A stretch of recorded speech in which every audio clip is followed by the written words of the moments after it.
नौ देवियों की कथा। प्रत्येक वर्ष साल में 2 बार ही बनाए जाने वाले नवरात्रों में माँ दुर्गा की पूजा उपासना की जाती है। इन 9 दिनों की उपासना में माँ दुर्गा के भिन्न भिन्न रूपों का अपना एक अलग ही महत्व है। माँ दुर्गा प्रकृति हैं और वो प्रकृति की रक्षा करने के लिए सदैव सजग रहती हैं। माँ ने अनेक रूपों में अवतार लिए। माँ के 9 रूपों की उपासना भक्तगण पूरी भक्ति के साथ करते हैं और माँ दुर्गा के प्रत्येक रूप के पीछे धार्मिक, सामाजिक और सांस्कृतिक महत्व है। आइए पहली नवरात्रि में पूजे जाने वाली माँ शैलपुत्री के बारे में विस्तार से जानते हैं।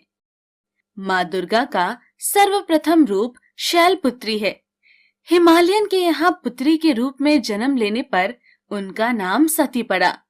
एक बार की बात है, सती का विवाह भगवान शिव के साथ हो चुका था, किंतु इस विवाह से प्रजापति बिल्कुल भी प्रसन्न नहीं थे और उन्होंने अपने भवन में एक बड़े यज्ञ का आयोजन किया।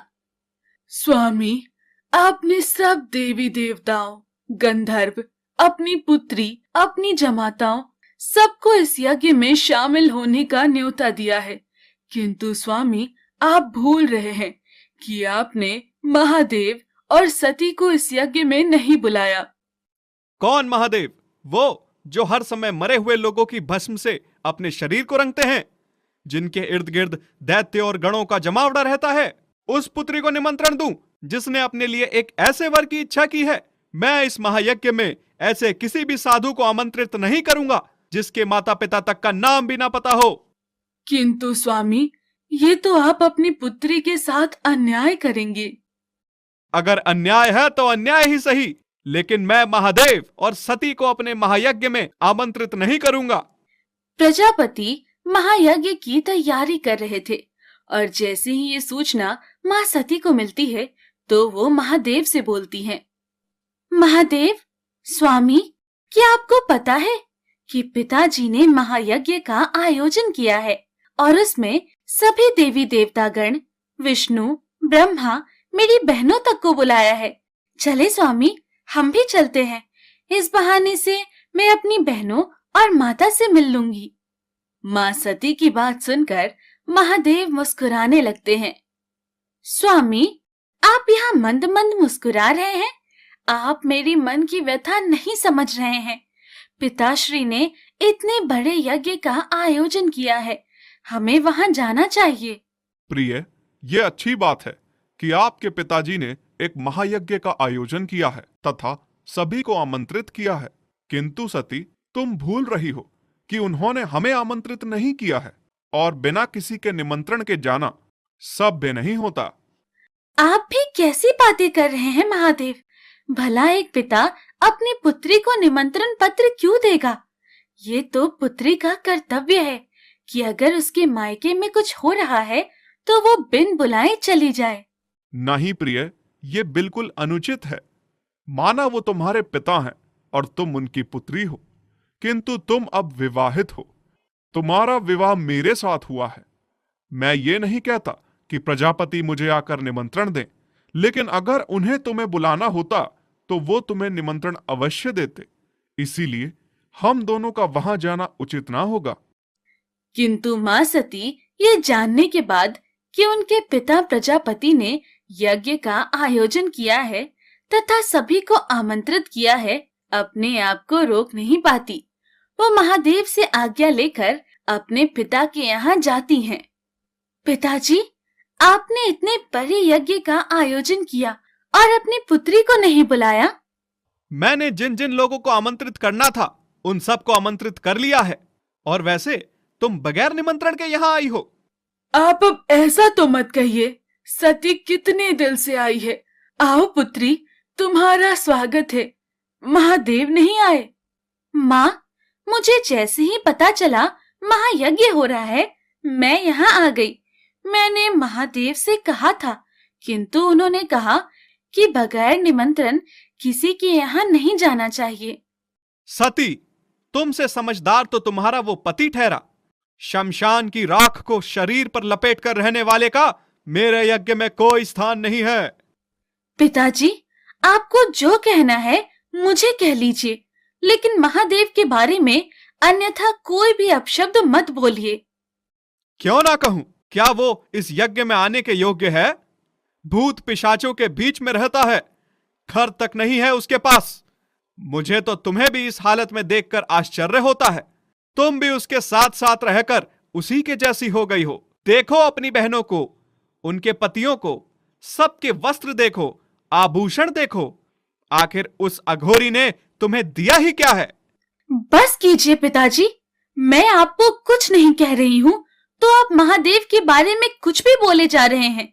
सही कह रहे थे महादेव, मुझे यहाँ आना ही नहीं चाहिए था। जहाँ एक स्त्री के पति का अपमान होता हो, उसे उस स्थान पर रुकना ही नहीं चाहिए। तुम्हें मैंने वैसे भी निमंत्रण नहीं दिया था। तुम अभी इस समय इस यज्ञ से चली जाओ। अपना तथा महादेव का अपमान माँ सती सह नहीं पाई और उन्होंने अपने पिता प्रजापति को दंड देने के लिए स्वयं को यज्ञ की अग्नि में स्वाहा कर दिया। उन्हें ऐसा करते देख उनकी बहन और माता चित्कार उठी और उधर महादेव को जैसे ही आभास होता है कि शैलपुत्री अग्निकुंड में स्वाहा हो रही हैं, वो क्रोधित होकर महाराज प्रजापति के यहाँ उपस्थित होते हैं। सती के जलते हुए शरीर को देखकर भगवान शिव दारुण दुखी से दुखी हो उस यज्ञ को ध्वस्त कर देते हैं और मां सती के जलते हुए शरीर को हाथों में उठाकर दुखी मन से वहां से चल देते हैं। मां सती के शरीर के जलते हुए अंग जहां जहां पर गिरे वो धरती पावन हो गई। वहीं मां सती आगे चलकर हिमालय के यहाँ पुत्री के रूप में जन्म लेती हैं और अगले जन्म में भी वो भगवान शिव की अर्धांगिनी बनती हैं। मां शैलपुत्री के इस रूप में हमें अनंत शक्ति का आभास होता है। मां शैलपुत्री का वाहन गाय है तथा माता के इस रूप की आराधना करने से मनुष्य का चंद्रमा सही रहता है। वहीं दूसरा नवरात्र मां दुर्गा के स्वरूप ज्ञान की देवी ब्रह्मचारिणी का मनाया जाता है। मां ब्रह्मचारिणी की कथा मनुष्य को जीवन के कठिन क्षणों में संबल बनने की प्रेरणा देती है। मां ब्रह्मचारिणी ने भी हिमालय के यहाँ पुत्री के रूप में जन्म लिया और जब उनके विवाह की बात चली तो एक दिन नारद मुनि उनके समक्ष उपस्थित होते हैं। नारायण नारायण।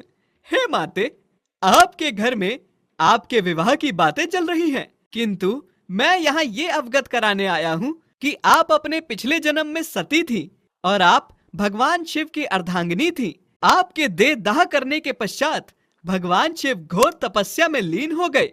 हे माते, संसार के कल्याण के लिए तथा महादेव की तपस्या को समाप्त करने के लिए आपका भगवान शिव से विवाह होना अत्यंत आवश्यक है। हे ऋषिवर, आपने मुझे इस बात से तो अवगत करा दिया, किंतु महादेव को मैं कैसे पा सकती हूँ, इसका वर्णन तो आपने किया ही नहीं। नारायण नारायण। आप तो स्वयं ज्ञान से परिपूर्ण है माते, और आप ये भली बात जानती हैं कि महादेव को पाना इतना भी सरल नहीं है। उसके लिए तो आपको तपस्या करनी होगी। आपकी तपस्या ही महादेव को फिर से प्रकृति के समीप ले आएगी। महादेव के विवाह के लिए जब माता अपनी माँ और पिताजी से आज्ञा लेती हैं, हे पुत्री, महादेव ही क्यों, इतनी कठिन भक्ति के लिए मैं तुम्हें कैसे आज्ञा दे सकती हूँ। मैं तुम्हारे लिए उनसे भी अच्छा सुयोग्य वर ढूंढ सकती हूँ। पुत्री, हम तुम्हें इतने कष्ट में नहीं देख सकते। माता, पिताजी, मैं पिछले जन्म में महादेव की अर्धांगिनी थी और इस जन्म में भी मैं महादेव की ही अर्धांगिनी बनूंगी।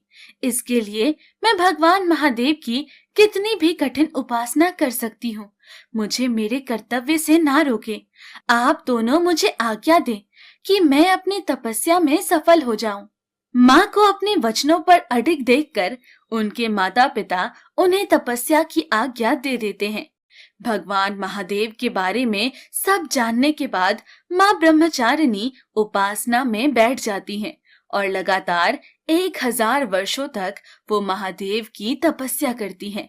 माँ को कन्या के रूप में भगवान शिव की तपस्या करते हुए देखकर ही उनका नाम ब्रह्मचारिणी पड़ता है। वो वर्षों तक केवल टूटे हुए बिल्व पत्ते खाकर भगवान शिव की आराधना करती हैं। फिर वर्षों बाद वो पत्ते भी खाना छोड़ देती हैं, जिससे माँ का एक नाम अपर्णा भी पड़ता है।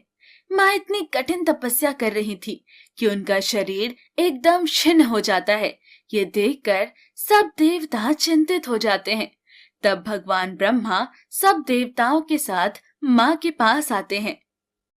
हे माते, आप हजारों वर्षों से महादेव की उपासना कर रही हैं। इतना कठिन तप और तपस्या आज तक कभी भी किसी ने महादेव के लिए नहीं किया है। आपको इसका फल अवश्य प्राप्त होगा। किंतु हे माते, आप बहुत ही निर्बल हो गई हैं। भगवान शिव चंद्रमौली रूप में आपसे ही विवाह करेंगे, किंतु अभी आप अपने घर जाकर विश्राम कीजिए। हे ब्रह्मदेव, मैंने जब उपासना का संकल्प लिया था तो ये प्रण भी लिया था कि जब तक महादेव स्वयं आकर मुझे इस तपस्या से नहीं रोकेंगे, मैं ये तपस्या कभी बंद नहीं करूंगी। किंतु हे माते, आप इतनी अत्यंत दुर्बल शरीर के साथ उपासना कैसे कर पाएंगी? मैंने आपके माता पिता को संदेश भिजवा दिया है। वो किसी भी क्षण यहाँ आकर आपको ले जाएंगे। मैं तब तक अपने घर नहीं जाऊंगी जब तक महादेव स्वयं आकर मुझे दर्शन नहीं दे देते। माँ अपने माता पिता को भी यही बोलती हैं तथा उन्हें वहाँ से चले जाने को कहती हैं। फिर वो वर्षों तक भगवान शिव की इसी तरह ही उपासना करती रही और एक दिन भगवान शिव उन पर प्रसन्न हो जाते हैं। हजारों वर्षों से तुम्हारी कठिन तपस्या ने मुझे विवश कर दिया है कि मैं स्वयं तुम्हारे सामने उपस्थित हूँ। आपके दर्शन पाकर मैं धन्य हो गई महादेव, किंतु जब तक आप मुझे इस बात का आश्वासन नहीं देंगे कि आप मुझे अपनी अर्धांगिनी के रूप में स्वीकार करेंगे, मैं अपने घर नहीं जाऊंगी। तुम्हारी कठिन भक्ति देखने के बाद मैं तुमसे विवाह अवश्य करूंगा। तुम्हारी इस कठिन भक्ति के लिए तुम सदा अपने भक्तों के बीच में ब्रह्मचारिणी के रूप में प्रसिद्ध होगी तथा तुम्हारे इस रूप की पूजा जो कोई भी व्यक्ति, देवता या गंधर्व करेगा, कठिन संघर्षों के बीच में भी कभी उसका मन विचलित नहीं होगा।